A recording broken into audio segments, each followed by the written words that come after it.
Some people like them big and some people like them small, but how big should Lego models actually be?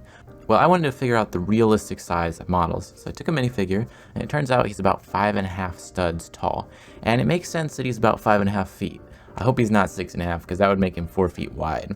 But anyway, if he's 5.5 feet or studs tall, then one stud is equivalent to 1 foot. So how do Lego models compare? Well, I'm going to start with Speed Champions, and don't worry, we're going to get to Trains and Boats later, but there's this big debate over 6 and 8 stud wide Speed Champions.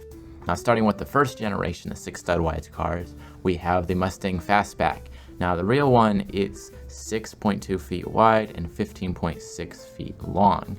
And then if we measure the Lego one to see how it compares, we can see it's a little bit too big because it's 8 studs wide and 18 studs long. So about 2 feet too wide and 2.5 feet long. Now you might be thinking, wait a second, I thought this was a 6 stud wide Speed Champion.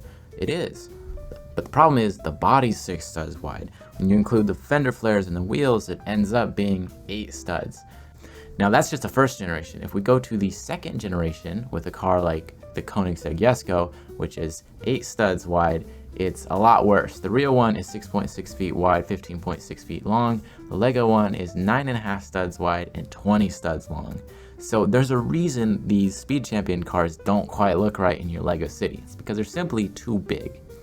Now, if the Speed Champion cars are too big, what about the original city cars from like 2010? Here's a car from the Caravan set in 2012. I decided to compare this car to a Nissan Versa because it seemed about the same, just a small sedan, and it's actually really close. The length is pretty much identical.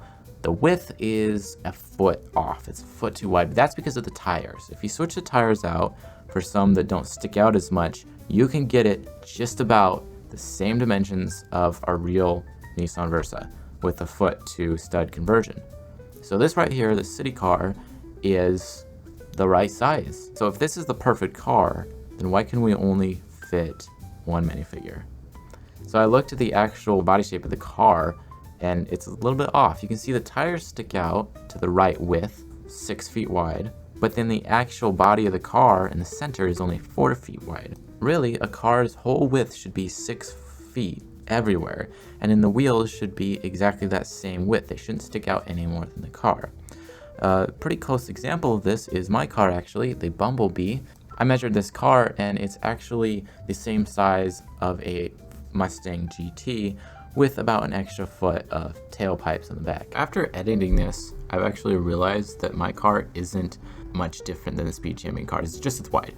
The Speed Champion Mustang is still 3 studs too long, but I don't know if the width should really be an issue because unless you make like a 5 stud wide car, it's nearly impossible to get the right width. So the 6 stud Speed Champions may be a little more accurate than I said. So as long as you have mud guards, it's just going to be too wide unless, like I said, you make it 5 studs, which is insane. So now with this car, you can actually fit 2 minifigures with the use of jumper plates and tiles. It's a little squished, but what did you really expect? I mean, they're 3 feet wide. But anyway, enough about cars. Let's go on to something more interesting, like a train. So I looked it up, and a diesel locomotive, at least in the US, is about 10 feet wide. And obviously, if you put 10 studs in front of a Lego locomotive, it's a lot bigger. In fact, Lego trains are only 6.5 studs wide. Now, I thought it would be impossible to make realistic trains because I looked at the track and they're just not that wide. So to make the train 10 studs wide, it looks really weird with the wheels. But it turns out that's actually accurate because real train tracks are only 5 feet wide. And so if you look at a mock on Rebrickable, this train here is about 10 studs wide, and it's using the normal Lego wheels, and it actually looks just fine. Now, I don't know anything about trains, but I think it's due to this extra stuff on the outside of the wheels, which makes it so it doesn't look like it has undersized wheels. But anyway, like I said, I don't know anything about trains, but it is possible to make realistic trains that are 10 studs wide with the Lego rails. Thought that was interesting. Now, boats, on the other hand, they are not accurate. I expected that, but I didn't think it would be this far off. I mean, real cargo ships are supposed to be 78 studs wide.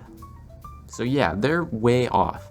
But I mean, it makes sense. You can't have everything actual minifig scale. I mean, the sets would be like just way too expensive. So it kind of makes sense with Legos that the bigger the model gets in real life, the less accurate it's going to be. So what do you think about Lego models?